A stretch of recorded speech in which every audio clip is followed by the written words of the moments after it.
Assalamualaikum warahmatullahi wabarakatuh. Alhamdulillah, kita dapat bertemu lagi di mata kuliah statistik PAN pada hari ini. Dan insya Allah hari ini kita akan bahas tentang materi one way ANOVA atau analisis varian satu faktor yang akan dipaparkan oleh saya sendiri, Rahmat Iqbal, dan Ratu Anggia Intan Monika.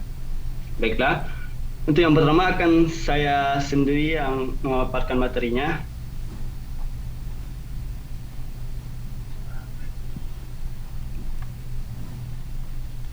Baik, uji ANOVA.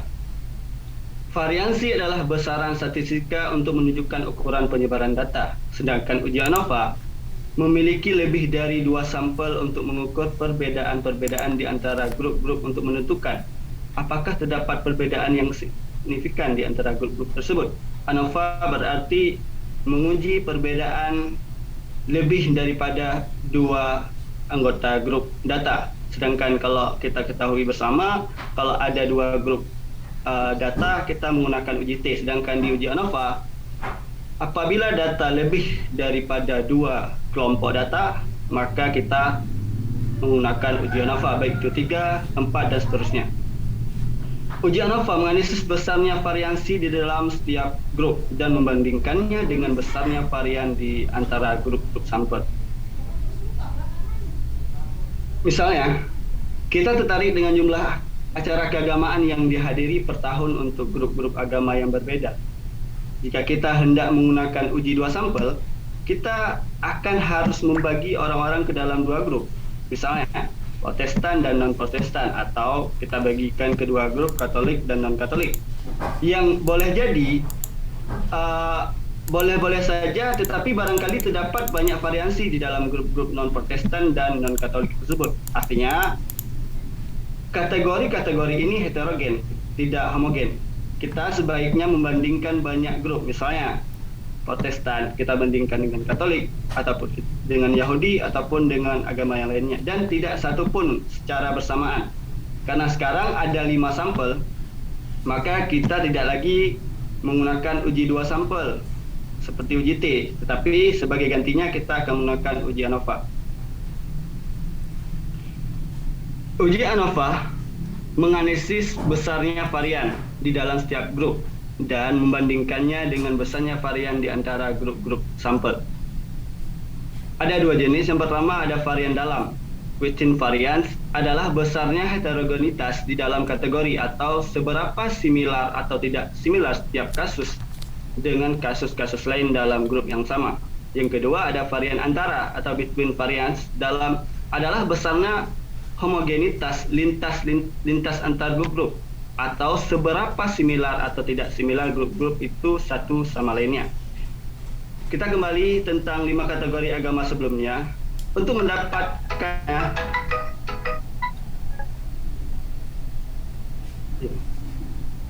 halo?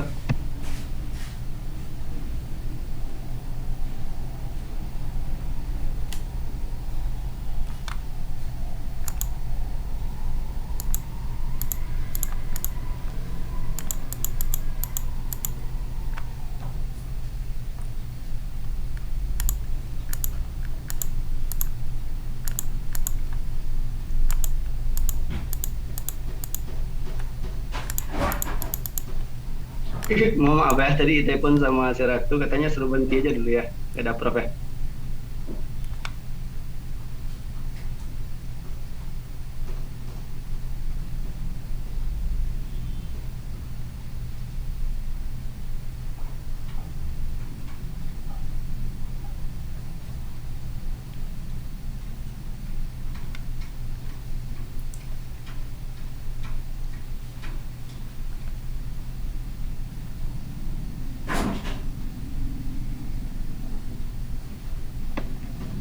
Mohon maaf semua, kita lanjutkan pas ada prof aja ya. Takutnya nanti suruh ulang lagi.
Assalamualaikum. Waalaikumsalam warahmatullahi Waalaikumsalam wabarakatuh. warahmatullahi wabarakatuh. Waalaikumsalam warahmatullahi wabarakatuh. Ya, kita lanjut ya. Halo. Ah, Ya, Prof. Dan kita akan bahas apa nih? one way ANOVA, Prof. Oh ya. Siapa yang ditugasi itu? Ratu sama Rahmat, Prof. Siapa? Oh, Ratu. Oh ya. Ya, silakan.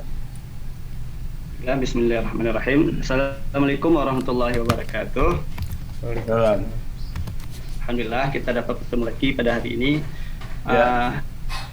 Dan insyaallah hari ini kita akan membahas tentang one way ANOVA atau analisis of varian satu faktor yang akan dijelaskan oleh saya sendiri, Rahmat Iqbal, dan Ratu Anggia Intan Monika. Yang pertama akan saya jelaskan tentang uji ANOVA.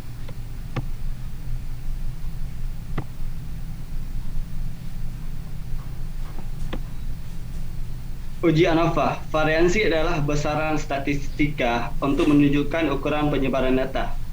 Sedangkan uji ANOVA sendiri memiliki lebih dari 2 sampel untuk mengukur perbedaan-perbedaan di antara grup-grup untuk menentukan apakah terdapat perbedaan yang signifikan di antara grup-grup tersebut. Dalam artian, jika kita memiliki lebih daripada 2 sampel, kita harus menggunakan uji ANOVA. Sedangkan kita tahu bersama kalau kita memiliki 2 sampel, kita bisa menggunakan uji T. Dan uji ANOVA menganalisis besarnya variansi di dalam setiap grup dan membandingkannya dengan besaran varian di antara grup-grup sampel. Misalnya, kita tertarik dengan jumlah acara keagamaan yang dihadiri per tahun untuk grup-grup agama yang berbeda.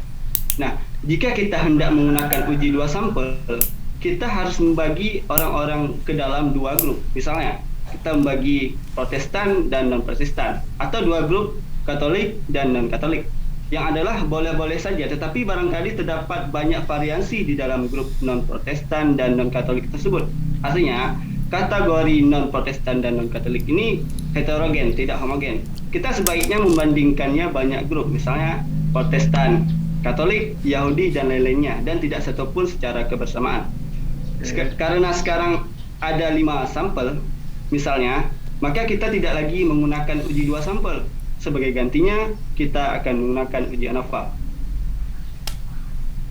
Uji ANOVA menganalisis besarnya varian di dalam tiap grup sampel dan membandingkannya dengan besarnya varian di antara grup-grup sampel.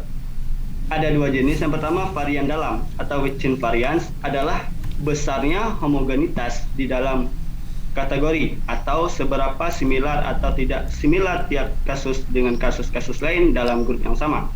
Yang kedua, ada varian antara atau between varian adalah besarnya homogenitas lintas grup-grup atau seberapa similar atau tidak similar grup-grup itu satu sama lainnya. Kita kembali ke 5 kasus tadi, 5 kategori agama sebelumnya. Untuk terdapatnya perbedaan yang signifikan di antara 5 grup agama tersebut, haruslah terdapat kecil sekali varian di dalam masing-masing grup.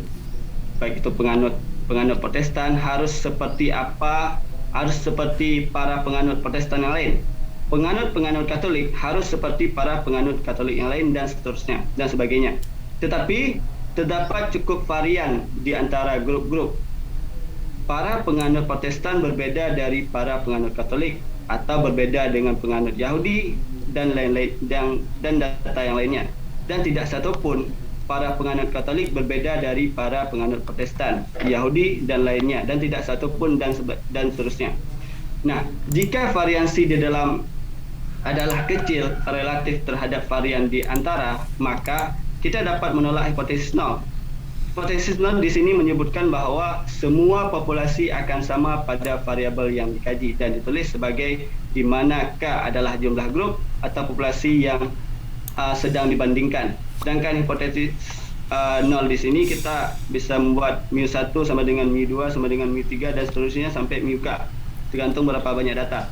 Nah, sedangkan hipotesis penelitian atau hipotesis H1 di sini menyebutkan bahwa sekurang-kurangnya, dalam kata lain paling sedikit atau at least, satu dari populasi atau grup-grup itu adalah berbeda secara signifikan. Hipotesis penelitian dituliskan H1 paling sedikit satu dari meaman populasi adalah berbeda. Dengan menyebutkan hipotesis penelitian seperti di atas, maka kita menolak hipotesis nol jika hanya satu populasi secara signifikan berbeda dari semua populasinya. Hipotesis penelitian seperti itu juga mengakui bahwa kita tidak sangat yakin tentang populasi grup manakah yang berbeda. Hanya saja bahwa kita cukup yakin 90% jika kita ambil tingkat alfa 0,05 bahwa sekurang-kurangnya ada satu populasi grup keagamaan itu adalah berbeda. Nah, yang ketiga, pentinglah kita ingat bahwa ANOVA tidak membedakan antara populasi-populasi grup itu. Kalau misalnya kita ambil kelima kelompok tadi, dengan ANOVA saja kita tidak dapat menentukan bahwa grup 1 menghadiri acara keagamaan secara signifikan lebih banyak daripada grup 2 dan grup 3 dan grup 4. Apa yang kita ketahui dari ANOVA bahwa sekurang-kurangnya ada salah satu grup dari grup ini berbeda secara signifikan dari grup-grup yang lainnya. Nah, untuk cara mencari uji ANOVA one way ANOVA akan dijelaskan oleh kawan saya, oleh Ratu Anggia Monika. Silakan. Ya, kita lanjut. Di sini ada 5 langkah untuk menguji suatu uji hipotesis ANOVA. Ada 5 langkah. Yang pertama, kita menyebutkan terlebih dahulu asumsi-asumsi dan memastikan bahwa kita telah memenuhi semua persyaratan untuk uji ANOVA. Ini adalah sampel-sampel acak bebas, tingkat pengukuran interval rasio atau untuk variabel yang dikaji itu populasi-populasi yang berdistribusi normal dan varians populasi yang sama. ANOVA memiliki syarat-syarat yang ketat, tetapi sepanjang bahwa ukuran-ukuran sampel atau grup itu kita relatif sama. ANOVA toleran terhadap pelanggaran asumsi pada situasi-situasi di mana ukuran-ukuran sampel sangat berbeda.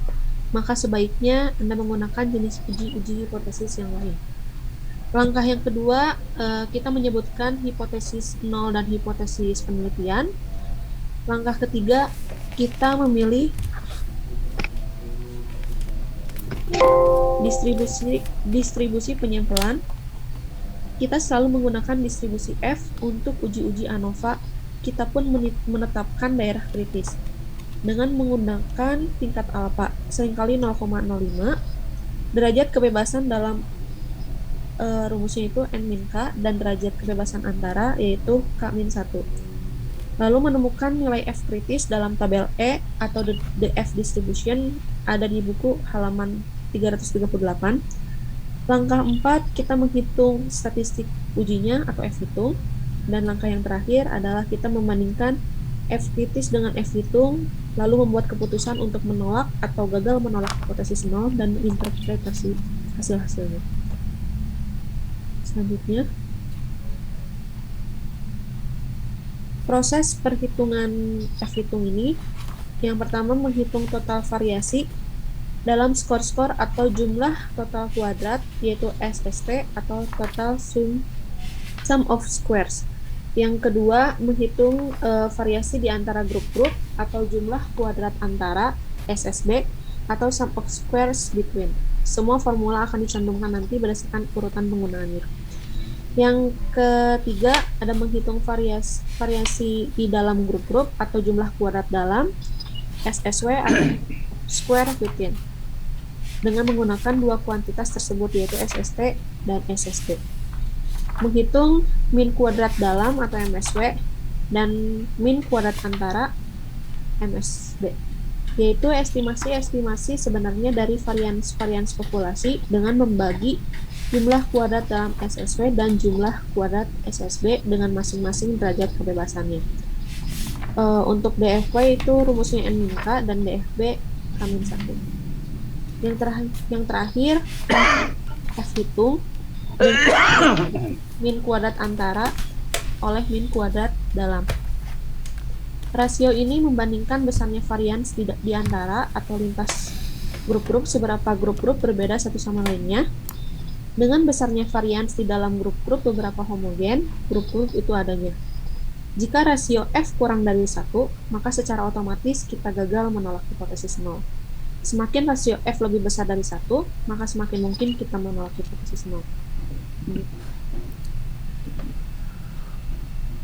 Secara teknis, materi kali ini kita akan membahas analisis varian satu arah, di mana kita mencoba untuk menentukan efek dari satu variabel pengelompok, misalnya denomasi agama yang tadi, pada suatu variabel interval rasio, misalnya kehadiran dalam acara keagamaan.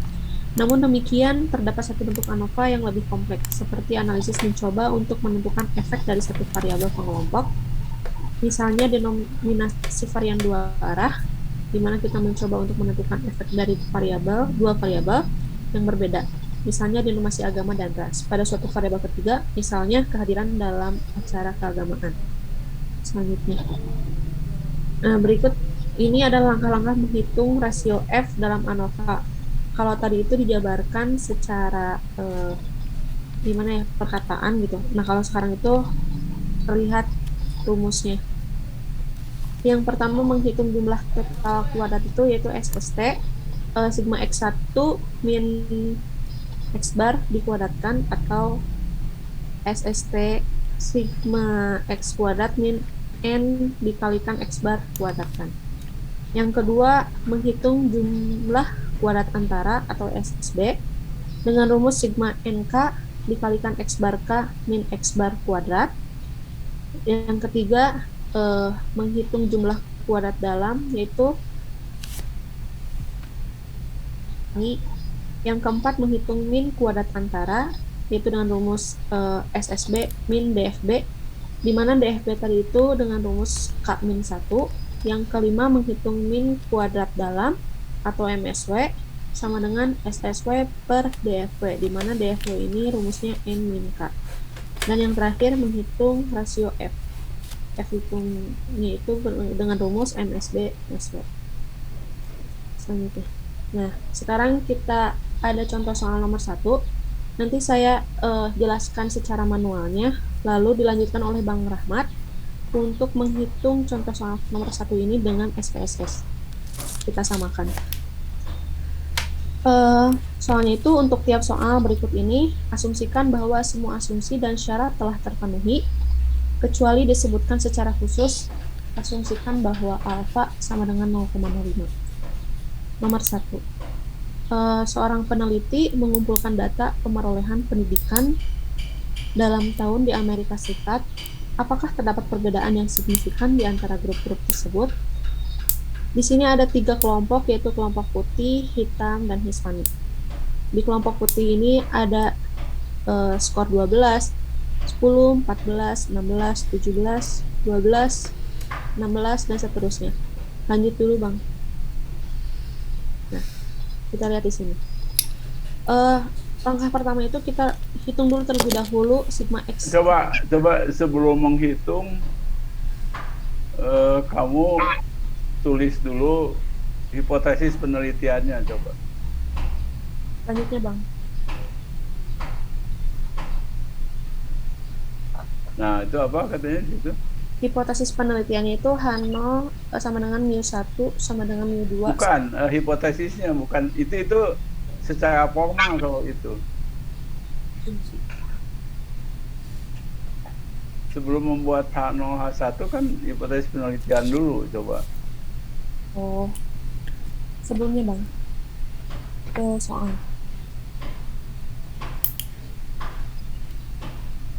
Nah, itu kan ada pertanyaan penelitiannya kan. Jadi kita mulainya dari menjawab itu, ya.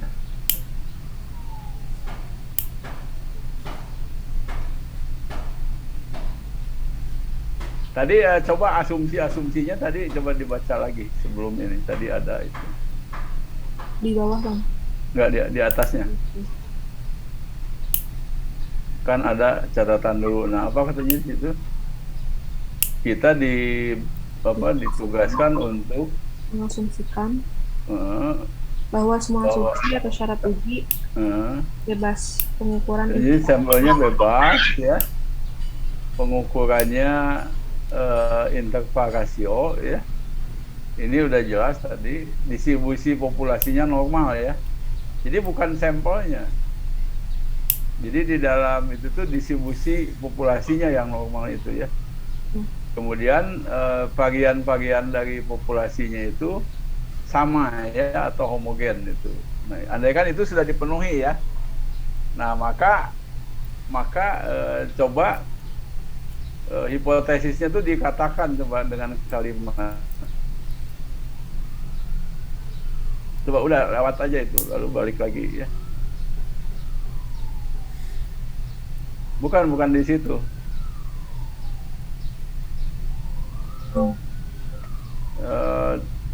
Nah, sebelum ini aja. Ya, jadi hipotesisnya coba gimana? Terdapat perbedaan yang signifikan di antara grup-grup tersebut. Nah, jadi di sini maksudnya gini, yang lengkap itu terdapat, coba ditulis ya. Bukan hipotesisnya, bukan. Hipotesis penelitian justru ini. Nah, hipotesis penelitian ya. Nah, itu penelitian kan dengan kalimat ya. Jadi terdapat perbedaan yang signifikan. Terdapat perbedaan perolehan pendidikan. Jadi harus jelas dulu itunya. Perolehan pendidikan yang signifikan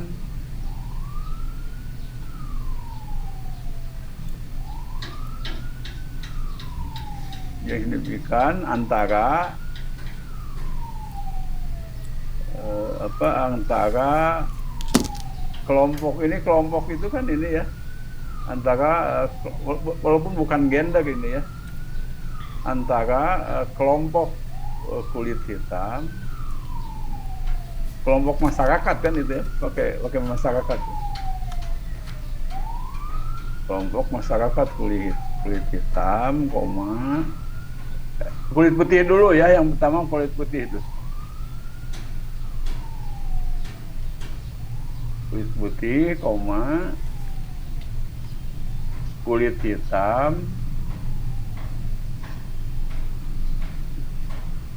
di masyarakatnya ya, dan Hispanik. Kalau Hispanik nggak usah pakai kulit ya, Hispanik aja. Hispanik itu kulitnya yang seperti orang-orang Itali itu, Indian ya, suku Indian itu kan kulitnya kan bagus-bagus. Jadi tidak putih seperti Cina, tapi dia itu ya, sawo matang juga enggak ya, tapi dia di Amerika tuh ada yang kulitnya bagus itu. Nah, itu biasanya itu orang-orang Indian ya, yang ini tuh keturunan Indian. Paham nggak kamu ini? Jadi kamu harus diolah kembali itu ya, kita membuat hipotesis. Nah, kemudian ini untuk menjawabnya ya. Nah, kemudian yang berikutnya ya, kamu nulis yang ketiga apa tuh? Ya, yang ketiga itu menulis secara formal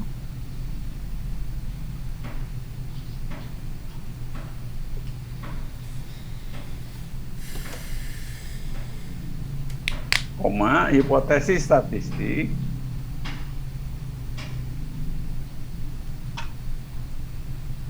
dalam kurung H0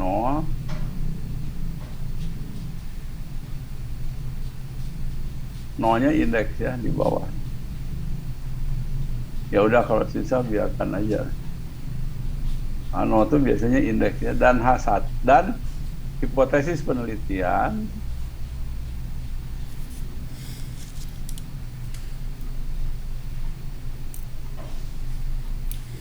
dalam kurung H1 ya.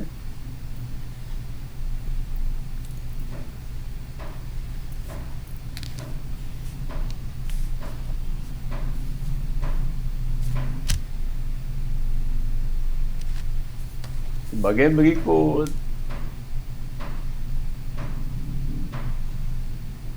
Nah, yang kamu tulis tadi, jadi H0 di bawah ya, H0 di tengah-tengah biasanya, agak ke tengah. Nah, itu H0 titik 2 Nah ini kan pertanyaannya apakah terdapat perbedaan? Jadi tidak memihak ya dalam ANOVA pasti sama dengan seperti ini, sama aja seperti hipotesis sebelumnya. Mu1 sama dengan mu2 sama dengan mu3.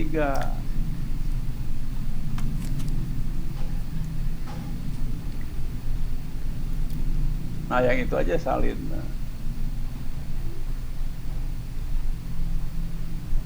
Mu1 sama dengan mu2 sama dengan mu3. Nah di bawahnya H1 kan.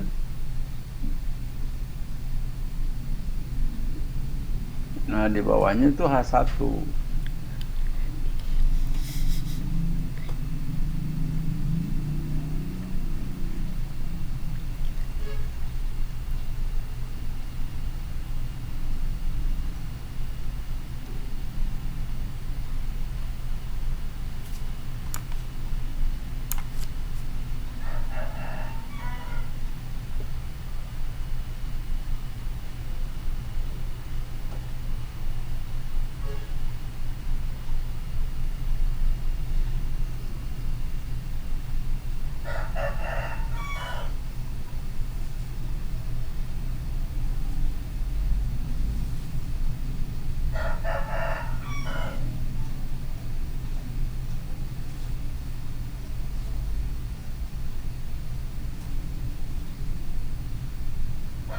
Ya, itu kalau sekurang-kurangnya satu dari min itu berbeda, maksudnya apa coba?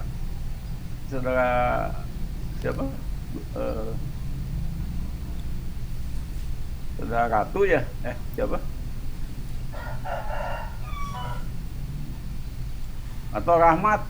Dua-duanya coba maksudnya apa tuh?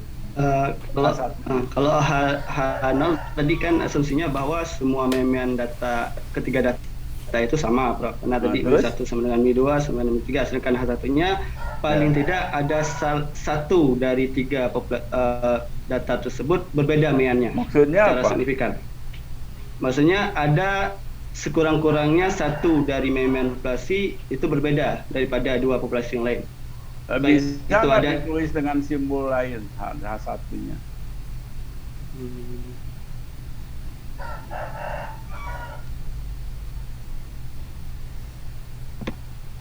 Mu1 tidak sama dengan Mu2 itu, Prof. Kan itu baru 2.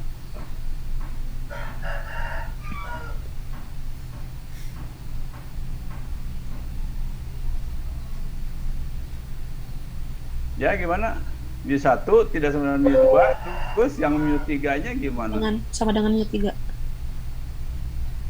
Terus kalau misalnya Mu1 sama dengan Mu2 tidak sama dengan Mu3, itu masuk di situ nggak? Masuk di H1 itu nggak? Masuk, Prof. Masuk, Prof. Masuk. Nah, lalu lebih baik itu biar nggak terlalu panjang, H1-nya itu bukan H0. Coba di bawah ditambah tuh. Enggak, itu nggak apa-apa yang itu. Nah, di bawah bikin lagi atau gitu ya, atau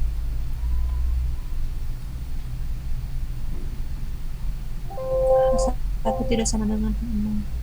Hah? Atau H1. Bukan. H1-nya itu titik 2. Titik 2.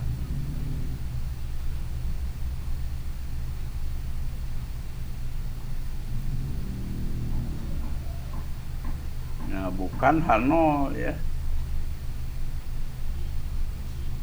Nah, itu jadi lebih singkat. Bukan H0 itu berarti tidak seperti H0 kan? Ya.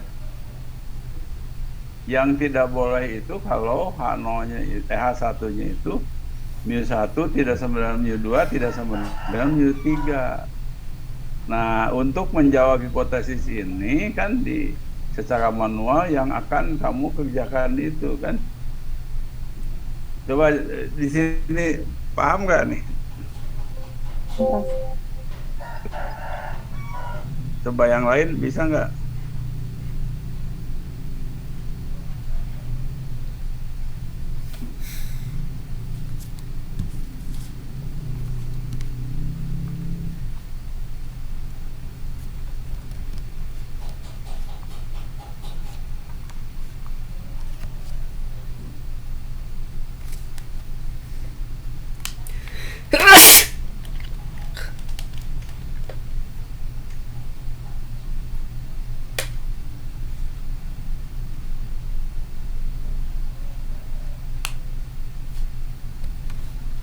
Coba ada pertanyaan dulu nggak?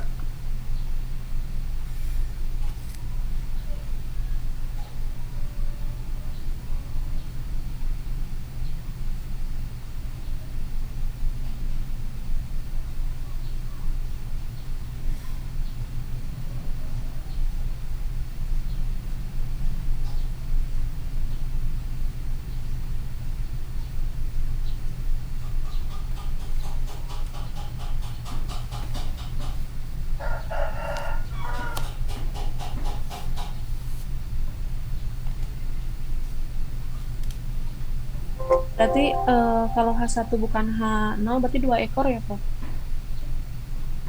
Oh, di sini mah bukan seperti uji T. Jadi ini kan menyangkut tiga kelompok kan. Iya. Jadi beda dengan yang itu.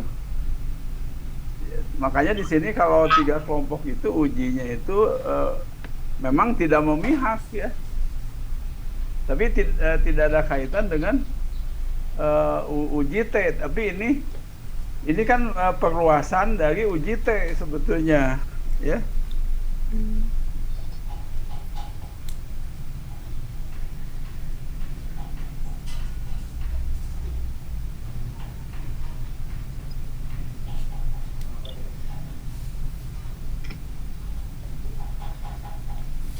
Nah, jadi ini beda. Ini kan gini ya, uji ANOVA itu tadi dijelaskan kan dibaca oleh kamu.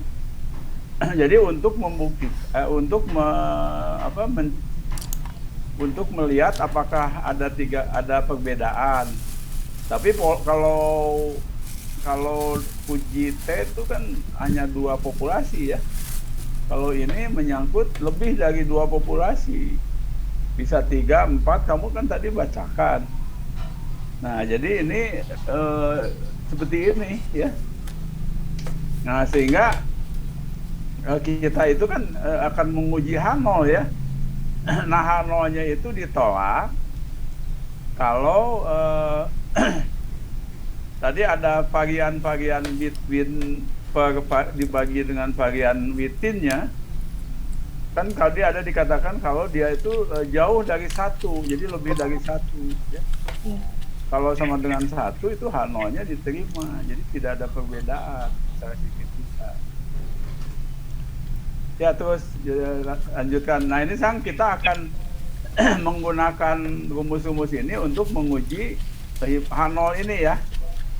Yang diuji itu H0. Kalau H0 ditolak, H1 diterima. Ya, coba teruskan.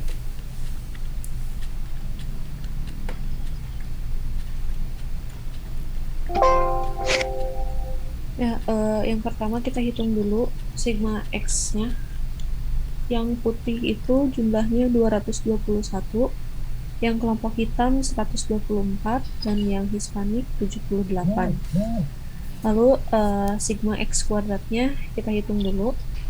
Hitungnya satu persatu dulu, misalkan 12 kuadrat berapa, 10 kuadrat berapa, nanti hasil X kuadratnya dijumlahkan. Nah, hasilnya 3361, yang hitam 1594, dan yang Hispanik 838. Lalu menghitung X bar K. X bar K ini dapat kita hitung dengan membagi sigma X I per N. Hasilnya ada 14,73, yang hitam 12,4, dan Hispanik 9,75. Lalu menghitung X barnya diperoleh 12,8. Nah, yang pertama itu kita menghitung SST dulu. SSX itu apa? SST itu jumlah total kuadrat. SS itu jumlah kuadrat-kuadrat sifat dulu itu kan? Ya, Jumlah kuadrat-kuadrat yang itu. Ya, teruskan. ya. Dengan rumus sigma x kuadrat min x min n Bu. kalikan x bar dikuadratkan sama dengan Kumaha, Bu? 361 Dia rompok. tambah 1594 ditambah 838 Mohon, dikurangi Pres. n-nya itu tadi kan jumlahnya 33. Nah, dikalikan x bar tadi 12,8 dan dikuadratkan. N-nya Oh, 36,6. nyatot tuh kayak kau dibantun. Mohon. Mohon. Upami di kopi tiasan tuh Bu kali. Kedah nu aslina.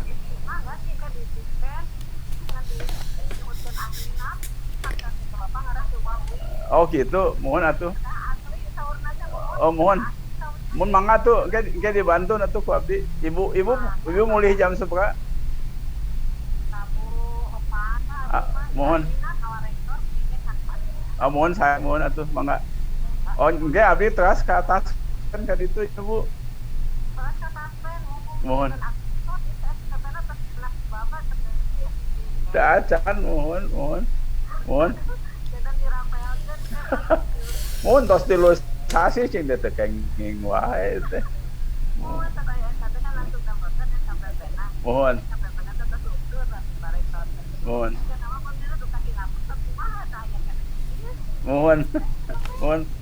Mohon atuh Bu Yus kayak ku abdi dibantun lah. Mangga Bu Yus naon Bu Yus? Mangga. Nuhun Bu Yus. Salam.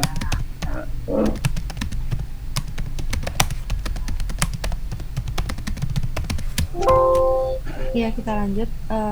Yang kedua kita hitung SSB. SSB ini jumlah kuadrat antara. Nah, dengan rumus NK dikalikan X bar K min X bar dikuadratkan sama dengan 15. Jadi satu-satu yang putih dulu, N-nya kan 15.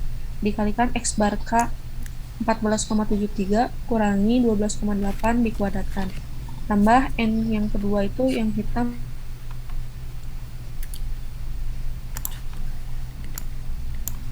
kuadratkan.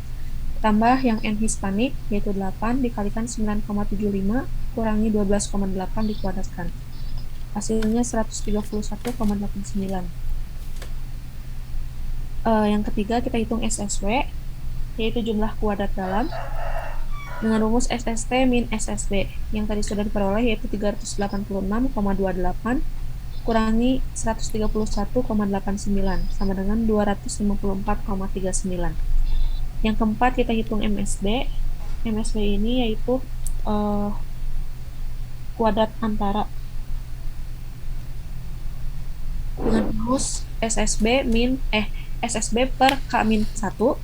K-1 itu tadi rumusnya DFB sama dengan 254,39 per 33,3. N-nya kan 33. Nah, K-nya itu K di sini yaitu kelompok ya. Kelompoknya ada 3, ada putih, hitam, hispanik. Sama dengan 8,48. K-3-1 maksudnya sama dengan 65,945. Yang terakhir yang keempat ada MSW yaitu SSW per N min K sama dengan 254,39 per 33,3 sama dengan 8,48. Lalu kita menghitung F hitungnya itu sama dengan MSB per MSW sama dengan 65,945 per 8,48. Kita dapatkan F hitungnya yaitu 7,78. Selanjutnya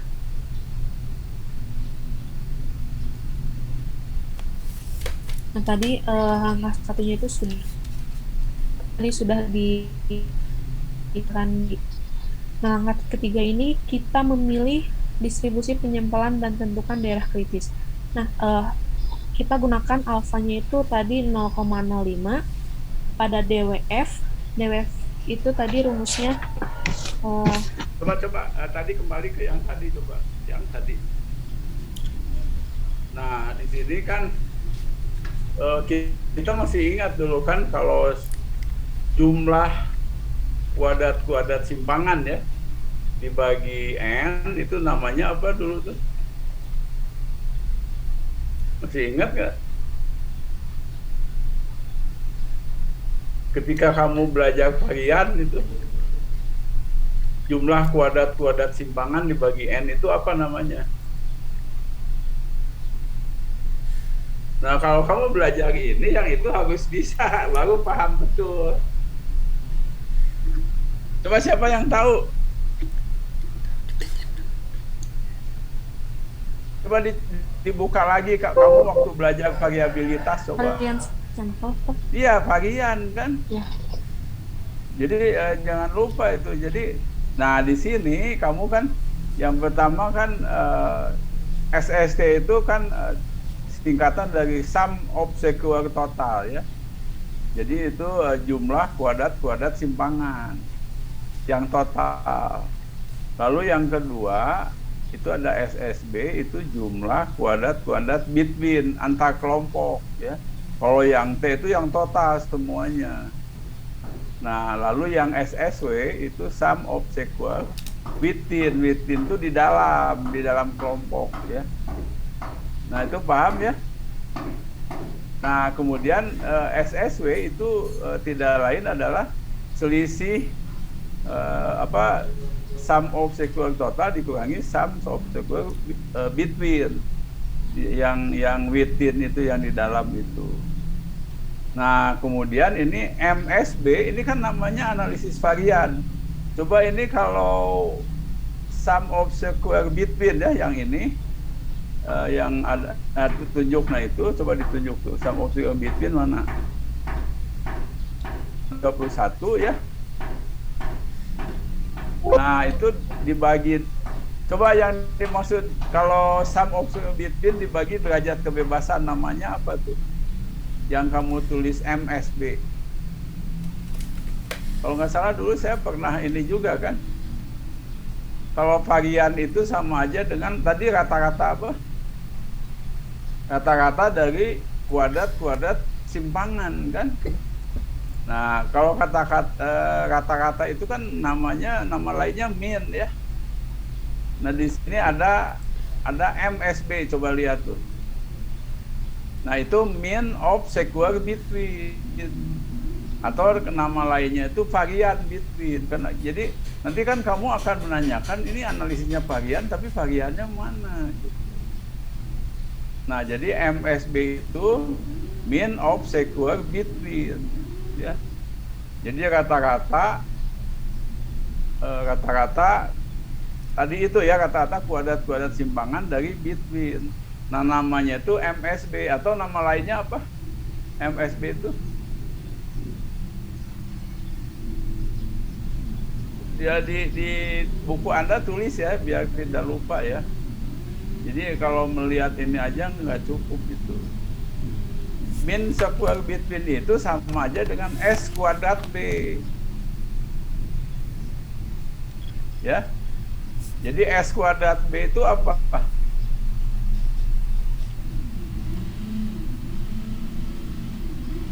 Kamu coba Rahmat, apa S kuadrat B di sini maksudnya apa? Kata saya kan sama dengan MSB. Min kuadrat antara. Kenapa min kuadrat antara? Min square between. Bukan. Varian between itu varian. Oh iya. Kan tadi saya bilang dari tadi kalau sum of square between ya dibagi dengan derajat kebebasan. Kan di sini between-nya kan 3 kelompok ya. Nah, makanya di sini dibagi K kurang 1. Jadi sekali lagi namanya apa tuh? MSB itu? Kuadrat B. Itu MSB itu apa? Mean of square between itu apa? Varian between. Iya, bagian between. Jadi biasanya ditulis dengan S kuadrat kan kalau bagian itu. Ya. Nah, itulah yang namanya S kuadrat B. Coba di kanan itu kamu tulis S kuadrat B. Jadi artinya nanti kan kamu akan menanyakan nih analisis bagian, tapi bagiannya yang mana gitu ya. Ya, itu S kuadrat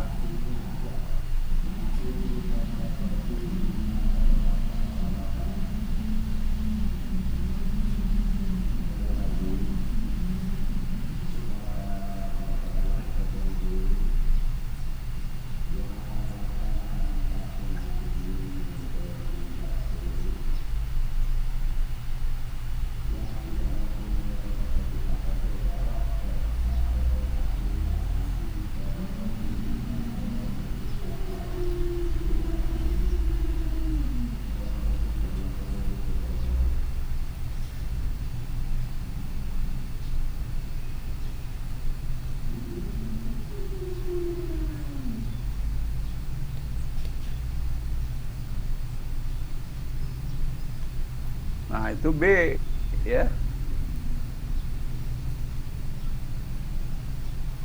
Kurung tutup. Terus di kanan sekali ya setelah bilangan tuh hasilnya di kanan.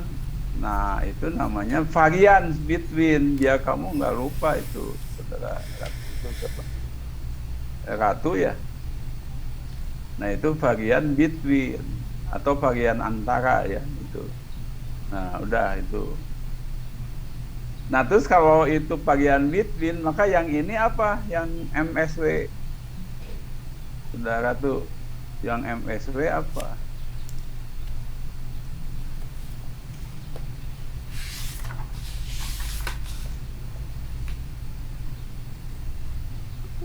Varian dalam, Pak. Ya, atau bagian within aja, within ya.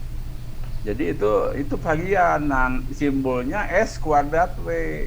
Kamu kan tadi nulis S kuadrat B, nah di situ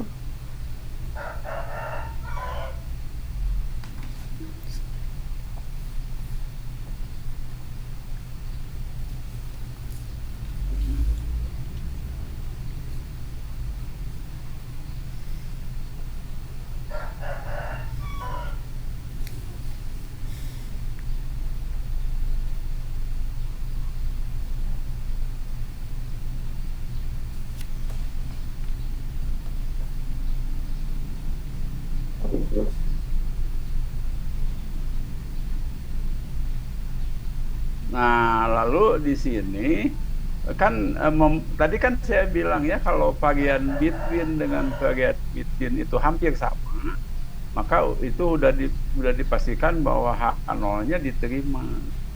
Jadi itulah analisis bagian. Nah, di sini F itu dari Fisher ya.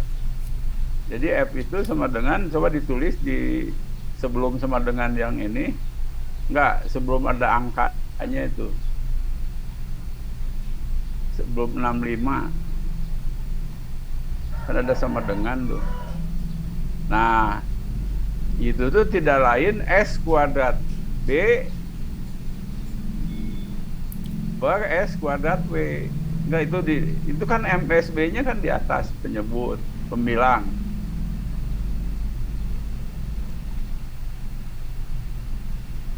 Nah nulis pecahan seperti itu ya.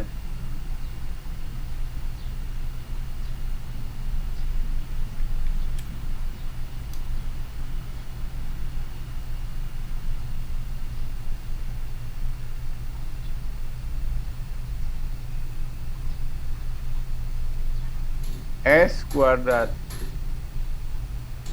kuadrat B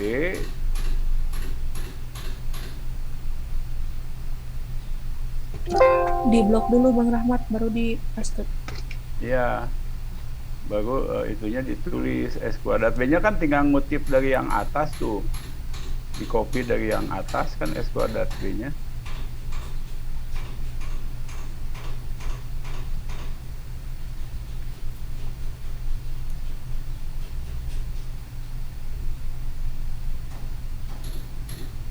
Jadi itu yang namanya analis bagian. Sebab dalam beberapa buku itu bagian itu ditulisnya mean of square between. Mean obscure itu kan varian, ya. Nah, varian between, terus di bawahnya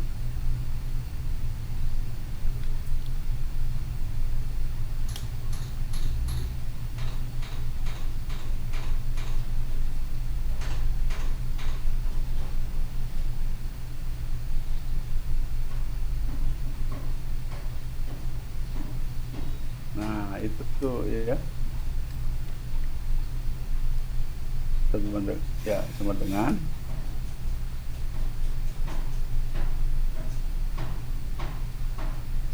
jadi sekali lagi di sini uji ANOVA itu digunakan untuk sebagai perluasan dari uji T ya. Jadi bisa saya jelaskan gini ya. Kalau uji T kan kalau hipotesisnya terdapat perbedaan ya, gitu. Nah, maka kan mu1 sama dengan mu2. H1-nya mu1 tidak sama dengan mu2. Nah, itu karena hanya 2 ya yang dibandingkannya. Dan itu langsung kita sebut dia sebagai uji 2 ekor ya. Nah, kalau di ANOVA itu tidak ya. Makanya tadi saya berikan alternatif lain. Jadi kalau H0 itu selalu ya, kalau ada kelompoknya 10 ya mu1 sampai mu2 sampai mu3 terus titik-titik sampai mu10 ya. Nah, H1-nya cukup menulis bukan H0. Memang di buku tulisan saya di situ sekurang-kurangnya itu bisa saja ya. Tapi yang supaya lebih mudah H0 itu bukan H1 itu bukan H0. Nah, kemudian karena ini analisis varian, maka untuk untuk membuktikan apakah hipotesis nolnya ditolak atau diterima, kita menghitung F ya. Nah, di sini F-nya itu ini kan yang disarankan oleh Rona Fischer ya, maka namanya F itu. Nah, diperoleh di sini 7,7 berapa? 7,78. Ya, 7,78. Itu sudah betul ya menghitungnya ya, dibagi itu. Nah, kemudian F ini harus dibandingkan. Jadi selanjutnya F hitung ini dibandingkan dengan F kritis ya. Nah, F kritisnya kita gunakan tabel yang ada di belakang ya. Ya. Di tabel statistik itu. Coba gimana tuh? Jadi kamu nulis di sini ya, mana ditulis untuk alfa ini kan katanya diambil alfanya 5% aja ya. Yang Untuk alfa ditulis ya. udah itu Prof di langkah 3. Mana? Untuk alfa 0,05 pada DF 30 dan Nah, DF-nya itu tadi N dikurangi K ya. 33 kurangi 3. Ya. Dan DFB K-1. Nah, DFB itu DF pembilang ya. Sama dengan 2. Maka diperoleh F kritis ya. Ya, F kritisnya tinggal lihat. Itu ada 2 kan ya? Ya. Yang atas 0,05, yang bawah 0,01. Jadi kan ada 2 itu ya. Nah, gambarnya bukan gini. Iya, Prof. Ini kalau ini mau uji T ya. Iya. Ini kenapa bukan gini, tapi dia sebuah distribusi yang miring positif. Kalau itu tuh ya. Jadi kamu buat distribusi yang miring positif. Kenapa miring positif? Karena ini gabungan ya, skor-skornya itu. Gabungan dari kedua kelompok itu. Coba kamu bisa nggak bikin miring positifnya? Miring positif, miring negatif, maaf ya. Jadi distribusinya tuh jadi miring negatif. Itu distribusi F. Ya.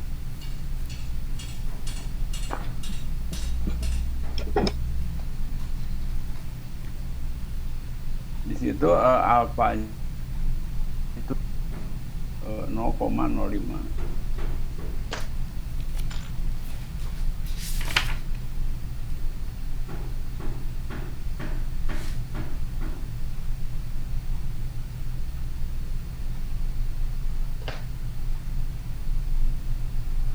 Jadi ini ke distribusi F, memang kita harus belajar di. Coba bisa nggak? Ini gambar saya nih, yang ini. Saya berikan contoh ya. Nanti kalau itu di ini aja.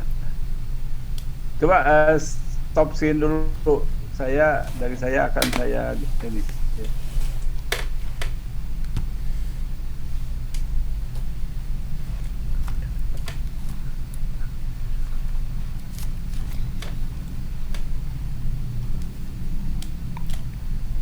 Sudah di stop? Sudah, Prof. Kok saya nggak muncul ya?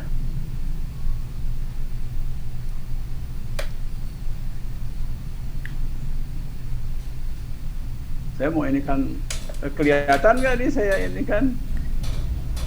Halo? Kelihatan, Prof. Oh, udah. Nah, ini gambarnya nih. Bisa terlihat gambarnya nih? Terlihat, Prof. Ya, jadi ini Terlihat, miring Prof. negatif ya. Sebab itu gabungan dari keduanya, jadi miring negatif. Nah, jadi bukan pakai yang seperti uji T, tapi ini pakai distribusi F.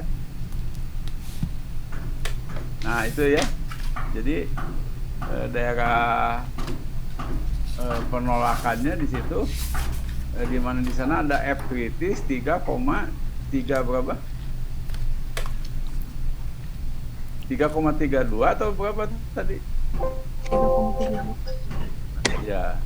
Jadi gambarnya seperti yang saya itu kan ya, bukan yang distribusi yang normal, bukan. Ini distribusi F ya. Jadi distribusi yang Fisher ini. Nah, ya terus lanjut. Balik lagi kamu itu.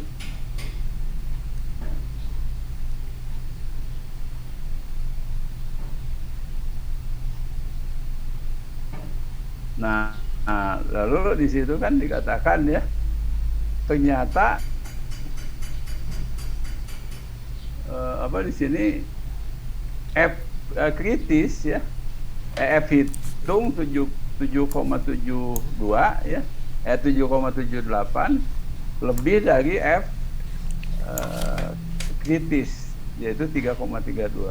Berarti H0 ditolak.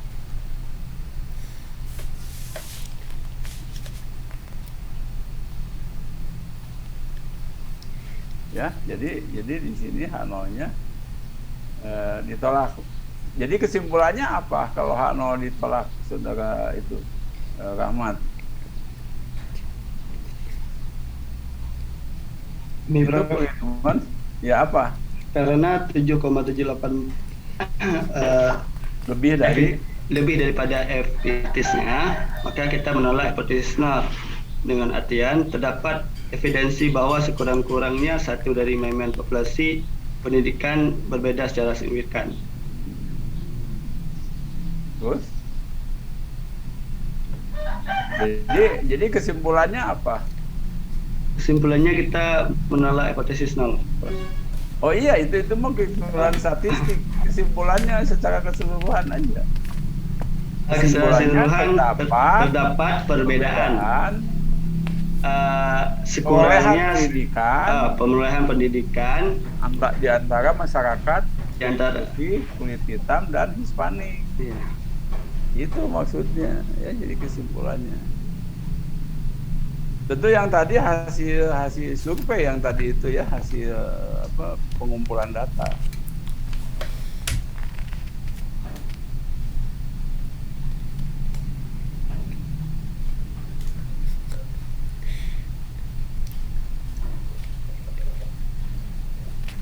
Coba ada pertanyaan nggak?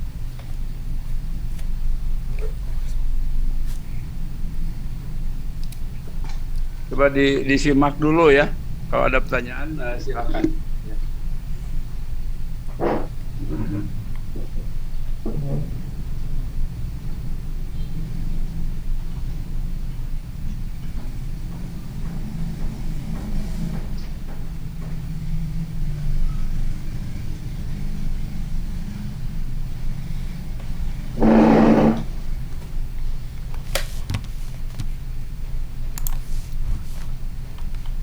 mau tanya, Prof. Ya.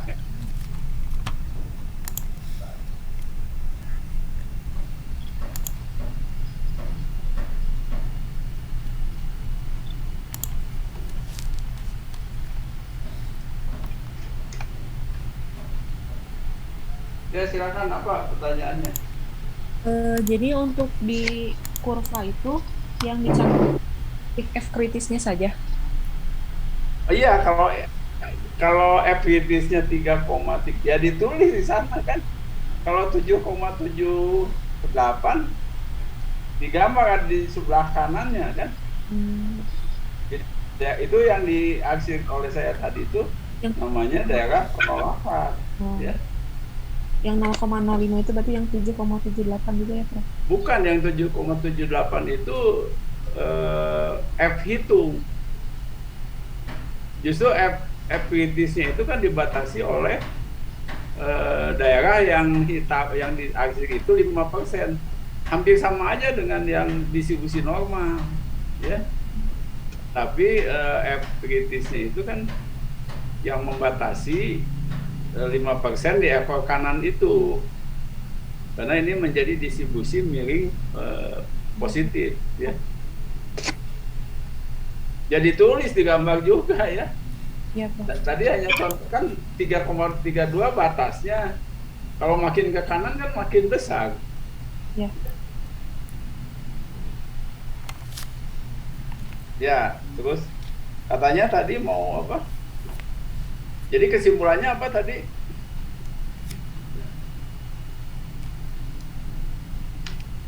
Tadi diulang coba kesimpulannya. Terdapat perbedaan antara antara pemulihan pendidikan antara kulit putih dan kulit hitam dan kulit Hispanik. Coba kalimatnya yang bagus, coba. Jadi nanti kalau apalagi kalau bahasa lisan, ya, itu harus jelas sekali.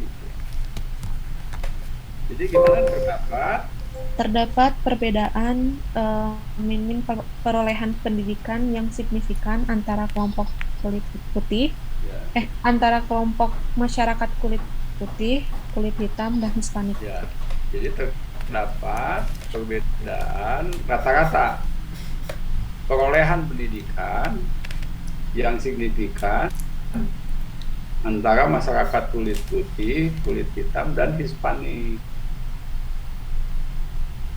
Coba kalimat yang seperti saya itu, kamu bisa nggak membuat kalimat seperti saya tadi itu? Jadi bagaimana? Terdapat perbedaan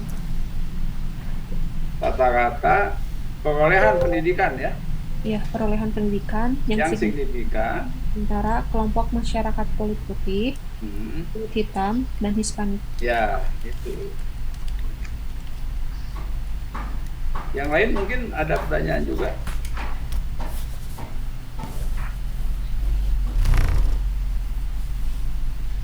Silakan kalau ada pertanyaan.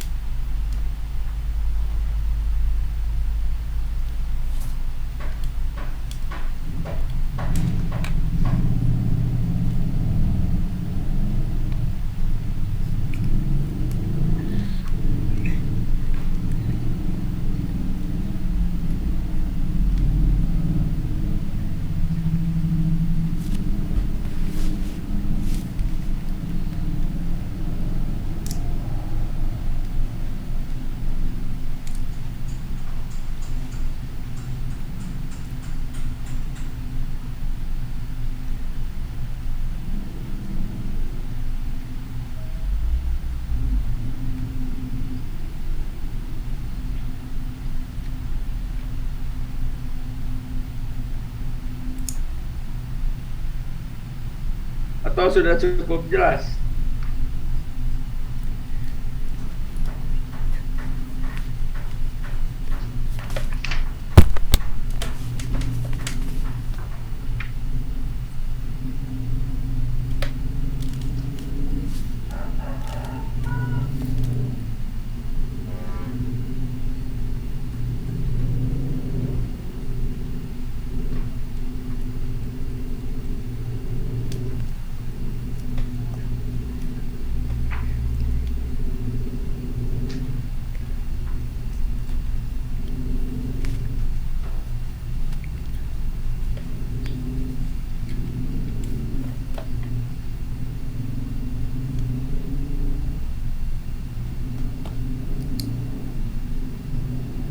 Ya kalau sudah ya udah saya lanjutkan ya.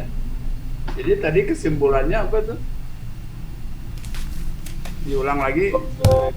Terdapat perbedaan rata-rata perolehan pendidikan yang signifikan antara kelompok masyarakat kulit putih, kulit hitam, dan Hispanik. Ya, itu kan kita baru tahu ada perbedaan ya. Nggak tahu mana yang lebih tinggi perolehan pendidikannya di antara kelompok-kelompok itu. Nah, untuk menjawab itu ya, kalau Hanoi-nya ditolak, kita harus dilanjutkan dengan uji yang namanya uji apa? Ada yang tahu?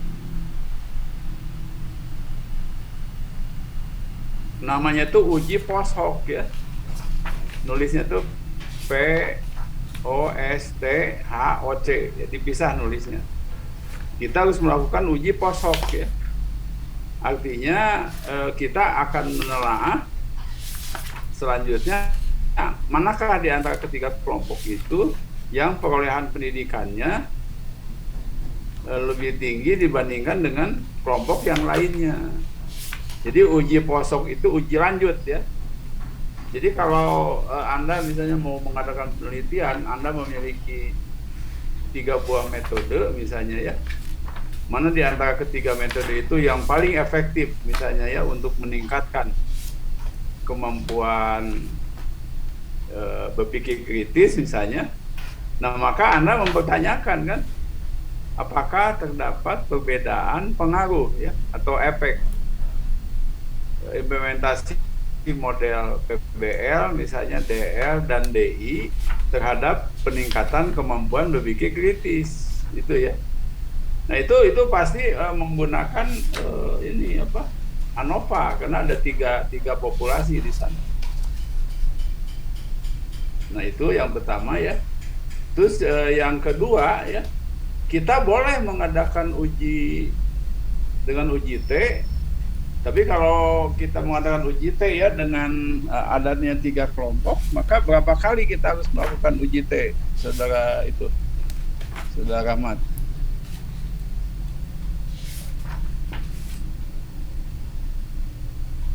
Tiga kali, Prof. Ya, 3 kali itu mana lawan mana coba. Tadi kan saya beri contoh PBL dengan DR gitu ya. Lalu PBL dengan DI dan terakhir DR dengan DI. DI itu direct instruction ya.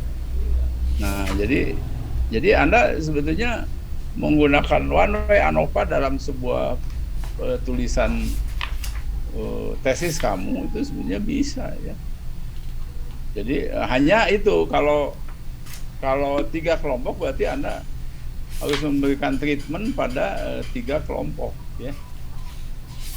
Kalau eksperimen ya. Kecuali kalau penelitiannya ex post facto, sebab itu tidak usah memberikan perlakuan apa-apa. Misalnya contohnya gini ya. Apakah terdapat perbedaan kecerdasan sosial ya antara siswa atau masyarakat, atau siswa boleh lah, siswa di desa, siswa di perbatasan, dan siswa di kota. Itu kan itu ada 3. Nah itu tanpa harus melakukan perlakuan, kita bisa membandingkan itu. Nah itu kalau ada perbedaan, lalu posoknya dilanjutkan. Nah di antara ketiga kelompok itu mana yang lebih tinggi kecerdasan sosial? Nah itu namanya uji posok. Nah, uji posok itu banyak. Ini akan saya jelaskan ya yang tadi ya. Udah bisa tuh. Nah tadi kita lanjut ya, sebelum ke SPSS kita lanjut dulu aja. Karena kata-kata perolehan pendidikan tadi berbeda, sementara kita belum tahu ya mana yang lebih tinggi. Tapi kalau melihat yang tadi sih, coba kata-kata yang kulit putih berapa tadi yang dihitung oleh saudara Ayu? Siapa tadi? Ratu tuh berapa? Nah, ini rata-rata kelompok hitam berapa tuh? 34,73 kan? Iya betul kan? 14, nah itu salah tadi ya, itu 14, tadi nggak salah ngitungnya ya, 14,73 ya. Terus yang kelompok kulit hitam 12,4, yang itu 9,75. Kita nggak bisa berdasarkan rata-ratanya lalu langsung diklaim dari sini. Lalu Anda kan bilang melihat rata-ratanya, tentu perolehan pendidikan kulit putih lebih tinggi dari yang kulit hitam dan Hispanik. Kemudian yang kulit hitam itu lebih tinggi dari Hispanik. Nah itu belum tentu ya. Jadi kita harus mengadakan uji statistik yang namanya post hoc. Nah itu ya, nah dicatat itu. Nah salah satu uji post hoc yang terkenal itu adalah uji Taki ya. Uji Taki namanya itu. Itu Taki itu nama orang.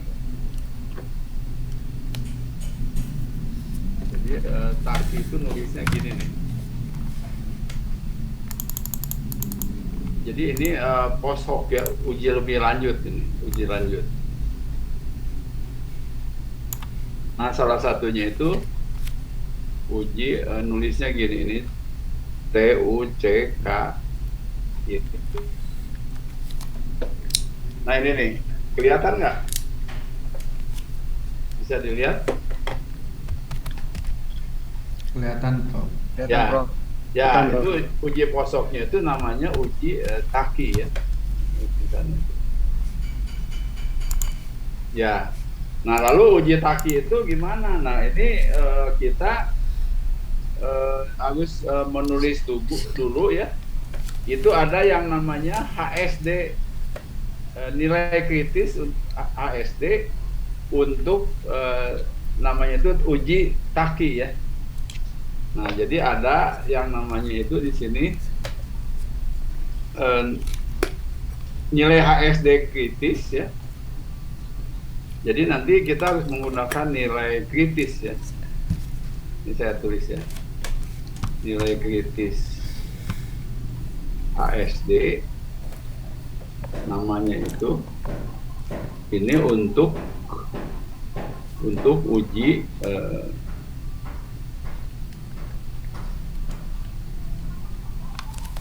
uji HSD.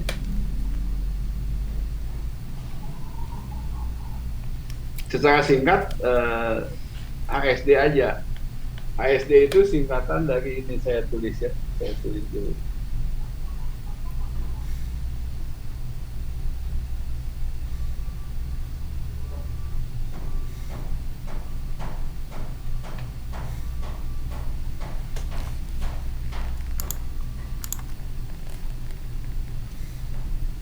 Bentar.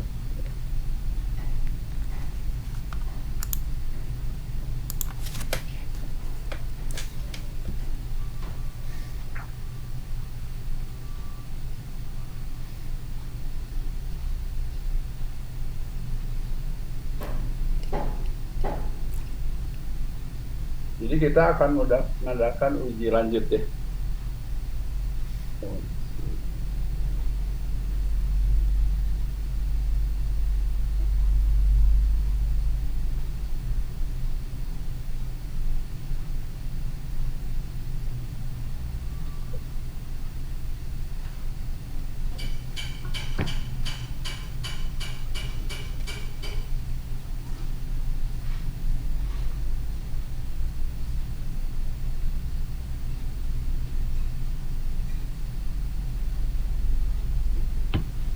Ini saya tulis biar kamu bisa menulisnya ya.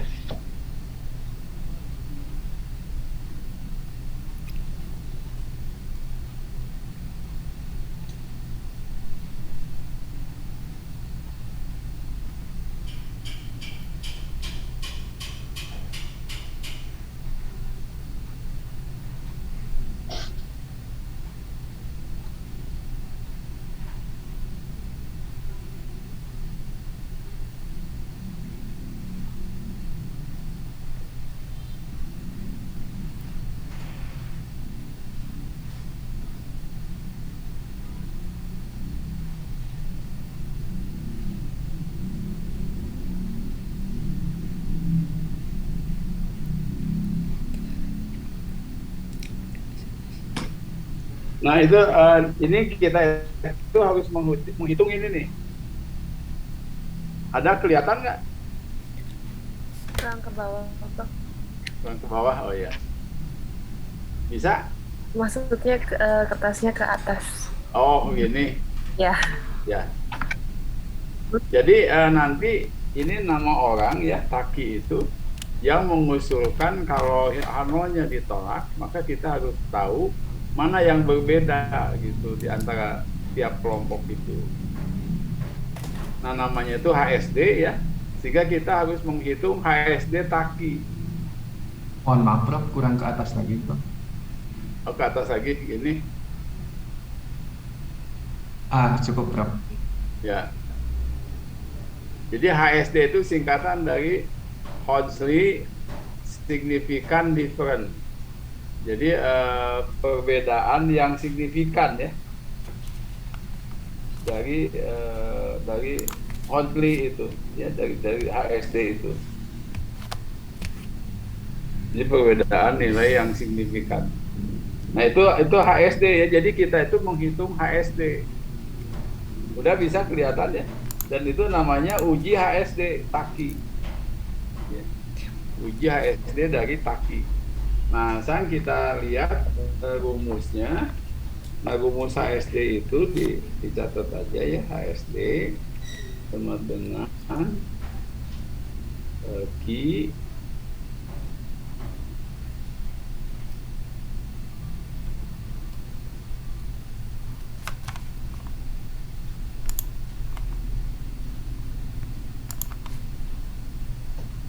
Nah ini rumusnya bisa dilihat nggak?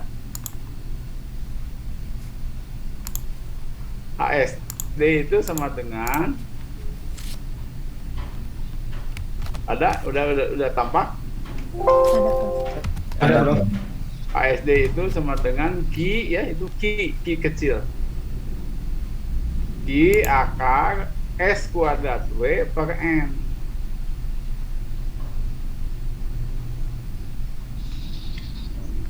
Akar S kuadrat W per N. Jadi kita akan melihat nanti mana yang berbeda secara signifikan ya, kata-katanya itu. Udah ditulis? Ya, nah keterangannya di bawah dari rumus yang tadi itu ya. S kuadrat W kan tadi diketahui ya, yaitu varian Wittin ya yang tadi dihitung oleh Ratu ya. Terus N itu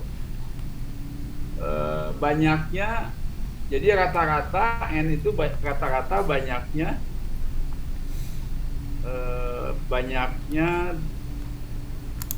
anggota dari sampel ketiga sampel. Maaf ya, rata-rata harmonis ya, itu N-nya itu rata-rata harmonis ya, bukan rata-rata biasa. Rata-rata harmonis dari ketiga kelompok itu. Kemudian Q-nya itu nilai statistik baru. Jadi statistik nih, nilai statistik baru yang namanya itu yang disebut studentized range statistik ya. Jadi statistik rentang yang dari student yang kemarin itu yang sudah dibahas. Nanti lebih jelasnya itu ya. Jadi nanti kita lihat ya, kita coba ya. Nah, sekarang coba kita akan menguji posoknya ya, karena berbeda. Nah, untuk menguji posok, Anda itu harus membuat tabel. Buat tabel dulu. Tabel yang terdiri dari 3 baris dan 3 kolom ya. Nama judul tabelnya itu selisih rata-rata ya. Jadi tabel selisih rata-rata. Tadi X1 itu berapa tadi? Itu X1 berapa X1 bar tadi? 14,73. Ya, 14,73. Terus di kolom kedua X2 barnya berapa? 12,4. 12,4 tadi saya perlihatkan. Lalu X3 barnya 9,75. 9,75 ya. Nah, dengan cara yang sama di kolom juga kamu nulis X1, X2 bar ya, dan X3. Nah, sehingga begini gambarnya nih, tabelnya. Bisa dilihat?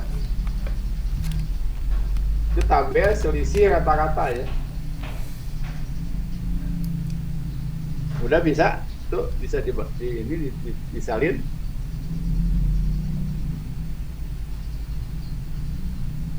Halo? Lagi disalin, Prof. Ya. Yang ke bawahnya bilangannya mau ditulis boleh, mau tidak juga nggak apa-apa. Jadi ini kolom selisih rata-rata ya.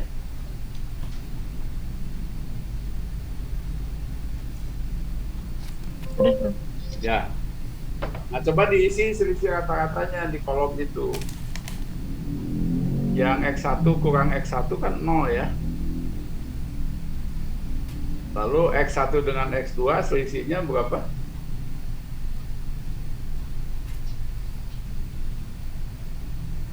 14,73 dikurangi 12,4 kan? 33. Jadi 2,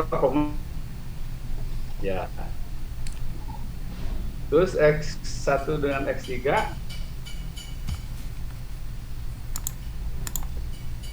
coba dihitung. 4,98. Berapa? 4,98. Ya, 4,98. Yang lainnya juga diisi kan pasti simetris ya. X2 dengan X1 kan 2,33 ya. Pasti sama kan? Ya. X1 dengan X3 49. Jadi yang itu boleh ditulis, boleh tidak.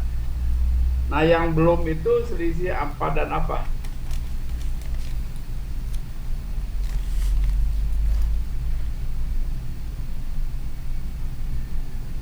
Yang belum itu kan kalau X2 dengan X2 kan 0 di bawah 233 ya.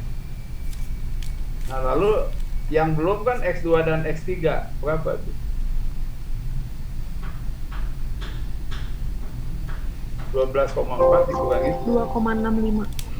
ya 2,65 ya.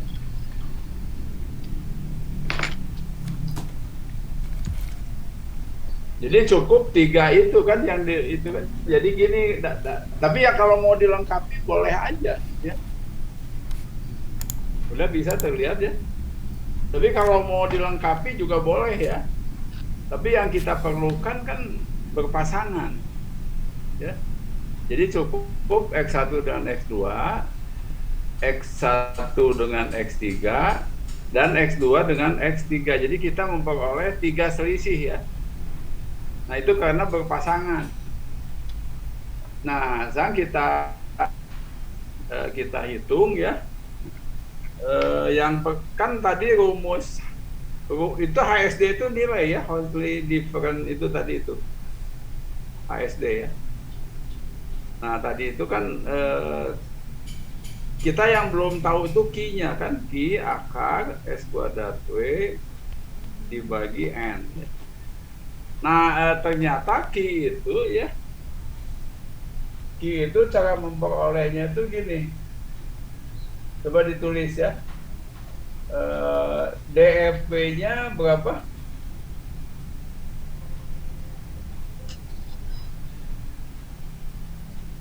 Witin itu tadi berapa DF-nya itu? DFW-nya 30. Ya. Untuk DFW 30. Kemudian K-nya berapa? K-nya 3. Ya, K-nya 3. Kemudian alfanya 0,05.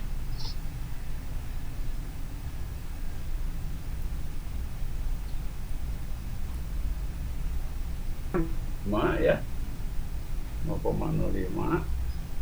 maka diperoleh Q.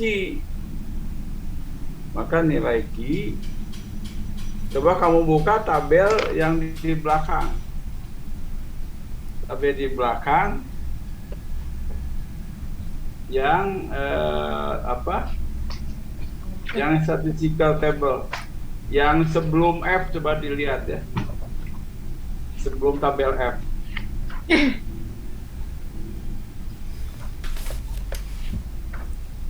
Tabel D, Prof. Ya, tabel berapa?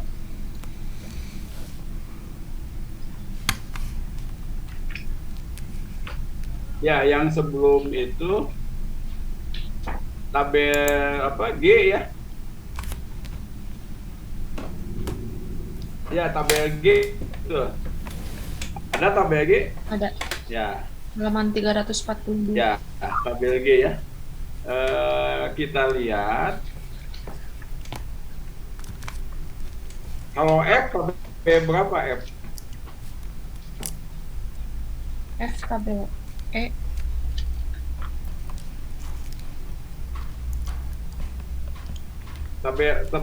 Kalau F itu tabel apa? Jadi tabel G kan itu ya? Ya. Tabel E kan? Kalau F itu kan? Kalau F itu tabel E. Ya. Nah, kamu buka tabel F setelah itu.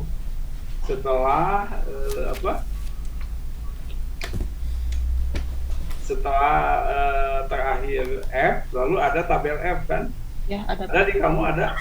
Ada. Ada ya? Ada. Nah, itu kan ada tulisan the studentized range statistik tadi. Tadi kan yang saya tuliskan pada Anda ya. Nah, coba lihat DFP-nya kita berapa tadi? 30. Tuh cari, ada tuh 30 kan? Ada. Nah, kemudian K-nya berapa? K-nya 3. Nah, kamu lihat kolom K 3, ada kan? Ada. Nah, kemudian alfanya 005. Ya. Nah, terus ke bawah, ternyata berapa hasilnya? 3,49. Ya, sebab alfa yang atas itu yang 5% ya? Ya. Ya, jadi didapat 3,49. Nah, itu Q-nya. Jadi Q-nya itu didapat dari tabel ya.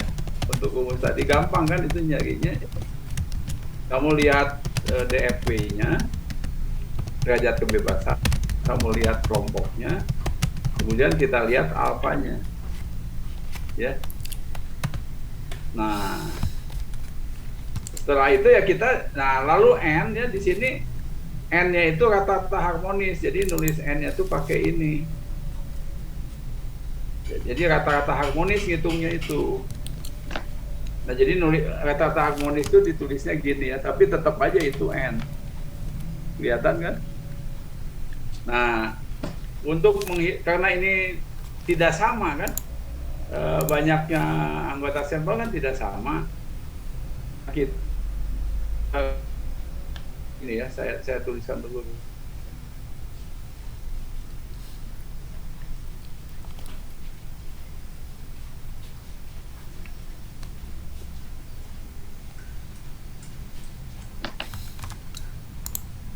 Nah, ini nih rumus, bisa dilihat dengan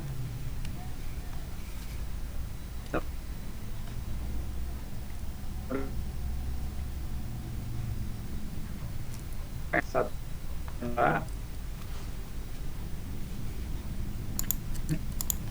Ya, coba kamu isi berapa hasilnya tuh. K-nya berapa? 3. Ya, 3. 1/N1 berapa? Jadi 1 per, yang pertama tadi banyak anggotanya berapa sampel? Yang kulit putih tadi berapa? 15, Prof. Ya, 1/15 kan? Ditambah dengan 1 per kelompok 2 berapa? Tuh. 10. 1/10, terakhir 1/8. 8. Ya, coba hitung sama kamu tuh.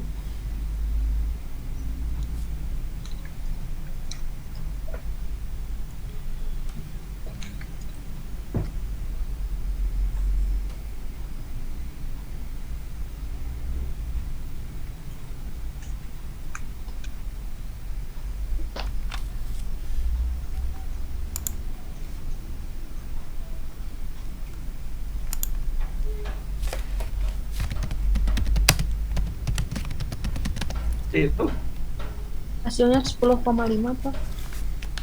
ngitungnya kamu gimana? Yang bawah dijumlahkan dulu kan ya? Ya, yang bawah dijumlahkan dulu, baru nanti hasilnya 3. Betul. Kalau yang bawah dijumlahkan itu kan menjadi penyebutnya berapa kamu ambil? 0,285. Bukan, ini pecahan biasa aja. Oh, Jadi kan dijadikan per 120 kan? Ya. Jadi yang pertama 8, yang kedua 12, yang ketiga 15. Ya. Jadi di penyebutnya itu jadi 3 per 35 per 120 kan? Ya. ya 120. 35 per 120. Jadi sama dengan 120 kali 3 per 335 ya. Coba hitung baik. Boleh aja pakai kalkulator juga ya. Nggak apa-apa.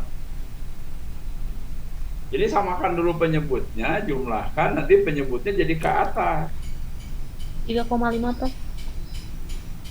Bentar, 120 Kali 3. kali 3 dibagi 35 ya. Jadi 360 dibagi 35. 10,3. Ya, 10,3. Ya, 10,3 kan lah di itu ya. Bukan 10,5 tapi 10, 3. ya. Nah, coba lanjutkan hitung. Dengan rumus itu. Jadi ASD dengan Q ya, Q-nya berapa tadi? 10. 3,49. 9. Akar itu kali ya maksudnya ya. Ya. S kuadrat W-nya berapa tadi? Yang kamu hitung tadi? 8,48. 8,48. 48. Itu S kuadrat W-nya ya? Ya. Apa salah itu dilihat lagi? Ya, S kuadrat W yang kamu hitung tadi itu kan? Iya. Yang MSW kan, Pak? Ya, betul. Nah, 8,48 per 10,3. ya. Ya, coba hitung berapa tuh?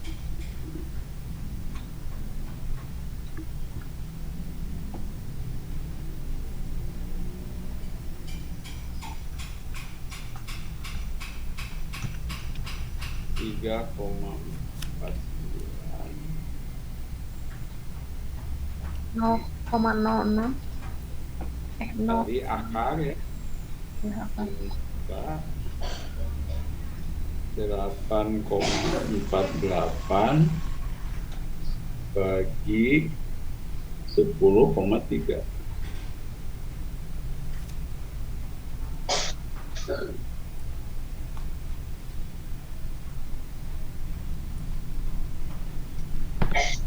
Tiga koma berapa?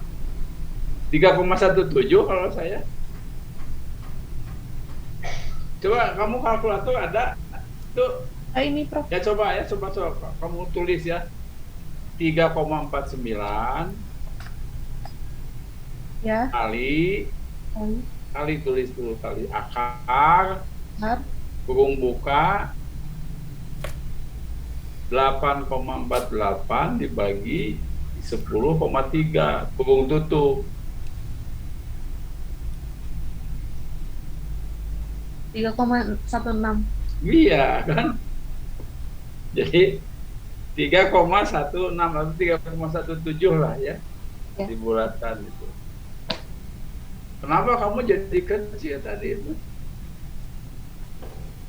Jadi kalau menggunakan kalkulator langsung aja. Cuman ketika ada operasi yang berbeda, gunakan tanda kurung. Ya. Ya, tadi nggak pakai tanda kurung, Prof. Salah.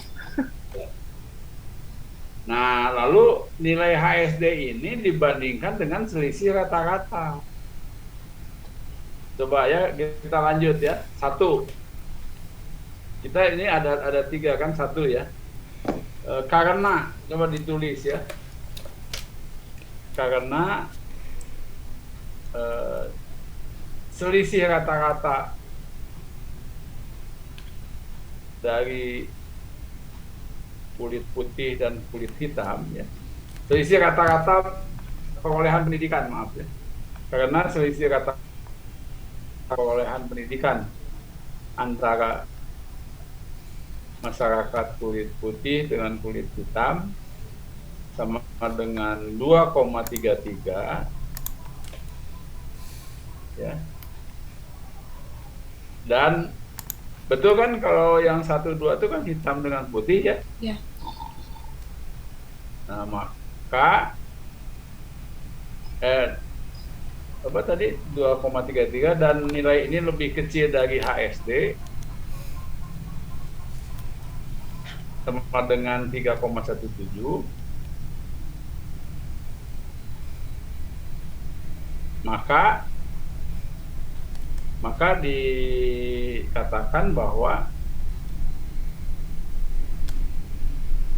tidak terdapat perbedaan selisih rata-rata yang signifikan antara rata-rata perolehan pendidikan kulit hitam dan kulit putih. Kalimatnya silakan Anda ini sendiri ya.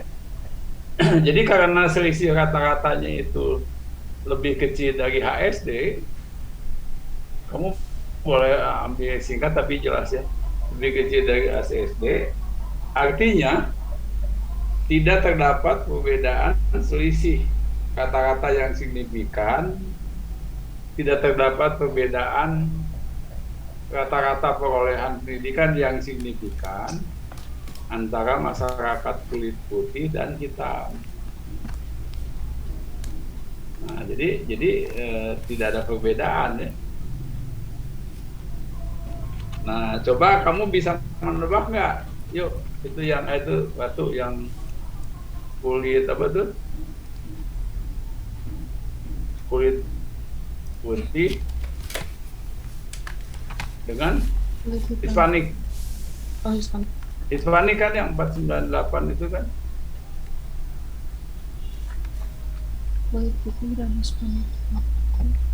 Kalau lebih kecil itu tidak berbeda signifikan, tapi kali ini lebih besar, berarti berbeda ya. Berbeda ya. Ya, coba kamu sebutkan. Karena Selisih rata-rata perolehan pendidikan antara masyarakat kulit putih dan Hispanik sama dengan 4,98. ya, Nilai ini lebih besar dari HSD sama dengan 3,17. Maka yang dikatakan berarti bahwa bahwa terdapat perbedaan selisih rata-rata yang signifikan ya antara perolehan pendidikan atau langsung juga boleh antara masyarakat kulit hitam dan Hispanik. Ya. Kan di depan udah jelas. Nah, ini yang berbeda ya. Itu satu lagi coba. yang 2,65 ya, Prof. Nah, itu mana dan mana? Putih dan hitam. Ya, Kan Hispanik dan hitam. dan hitam. Ya. Ya, coba. Karena selisih rata-rata perolehan pendidikan antara masyarakat kulit hitam dan Hispanik, kulit hitam dan Hispanik sama dengan 2,65, dan nilai ini lebih besar dari Kecil, malah lebih besar. ya Prof salah, lebih kecil dari HSD sama dengan 3,17. maka dikatakan bahwa tidak terdapat perbedaan selisih rata-rata yang signifikan antara kulit hitam dan Hispanik. Ya. Disebutkan rata-rata perolehan pendidikan ya. Ya, antara rata-rata perolehan pendidikan kulit hitam dan Hispanik. Ya. Nah, jadi ternyata dari yang tadi kalau terdapat perbedaan, ternyata yang tadi saya suruh nulis kamu kan. Jadi kalau cukup satu aja yang berbeda secara signifikan. Nah, di sini kebetulan yang berbeda signifikan itu mu1 dan 3 kan. Ya. Nah, itu jadi kesimpulannya nanti kamu reka aja semua nanti dalam ujian itu ya. Saya kira sekian dulu ya. Ya. Kita hentikan aja. Tapi ini udah hampir setengah 12 ya. Jadi sudah hampir full dan untuk jadi minggu depan masih ya. Itu kita akan gunakan SPSS ya. Nanti siapa ya? Ini masih kamu gitu. Halo? Halo? Ya Prof, gimana? Ya itu kamu siapa nih? Ya Kamat. Yang PSS Iqbal, Bang ya? Rahmat. Iya Prof. Iya Kamat, ya udah. Ya udah. Jadi kita nanti juga di PSS kita akan lanjutkan dengan pokok ya. Ya sekian dulu. Ada pertanyaan dulu silakan sebelum di. Saudara Sabila paham nggak tuh?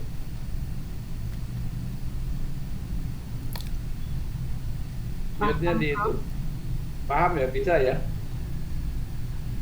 Nah, hanya di sini manual untuk sebenarnya uji posok itu banyak ya, ada 12 gitu, tapi kita di sini yang saya pilih satu aja. So, yang lain juga hampir sama. Cuman perbedaannya itu dalam formulanya aja. Apalagi nanti kalau kita sudah kan SPSS ya. Ya udah, kalau tidak ada pertanyaan berarti ini udah cukup jelas. Dan kita lanjutkan minggu depan. Sudah amat dengan itunya ya, dengan SPSS-nya. Ya, sekian dulu sampai minggu depan. Kemudian coba disiapkan nanti, nggak tahu siapa nih, boleh Sabila atau dengan siapa gitu, Bu Sabila ya, dengan siapa, Miranda tuh boleh, tentang analisis korelasi dan regresi ya. Kebetulan saya udah presentasi. Belum siapa tuh?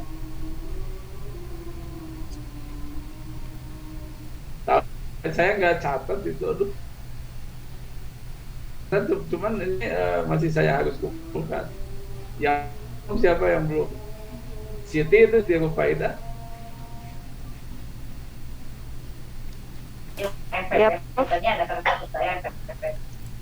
Siti ya, nanti yang analisis regresi.